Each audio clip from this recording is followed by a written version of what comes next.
the Alfa Romeo Mito. It's built on the same platform as the Fiat Grande Punto, but as it's an Alfa, it should be rather more fun to drive. It looks like a miniature version of the 8C supercar, and it's being heralded as the spiritual successor to the feisty Alfa Sud of the 70s. More importantly, how does it compare to the modern Mini? Let's start with the bottom line, price. The entry-level Mito costs £11,500. This top of the range with a 1.4-litre turbocharged engine comes in at just under £15,000.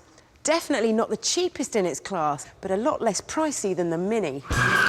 Enough of that. I'm here for some corners. These little critters will spend their lives weaving through city streets, so this karting track with its tight twists is a good place to put them to the test. First up, the Mini. So first gear just nudging 6,000 RPM, goes into second gear. Oh, first and second, that's absolutely it around here. This Cabrio Coupe hits 62 miles an hour in 9.8 seconds and keeps going to 123. The normal tin top is over half a second quicker. This Mini has a bigger engine, but less power than the Mito, but it disguises that fact really well because it maintains its momentum round the corners, and it does that thanks to its fantastic front-wheel drive chassis. Flick left, flick right. There is absolutely zero roll in the body. It is absolutely brilliant. But sometimes I think it might be too fantastic. There's no dramas for a keen driver to pit their wits against. A few laps in the Mini, though, have reaffirmed its position as a solid performer. The Alfa has a lot to live up to. Ooh, it's definitely more lively.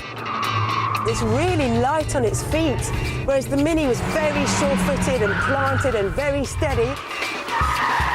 There's more steering from one lock all the way to the other lock, which will make parking and really sort of tight manoeuvres in town a lot better than the Mini. The front end definitely suffers from understeer, which is something that wasn't in the Mini.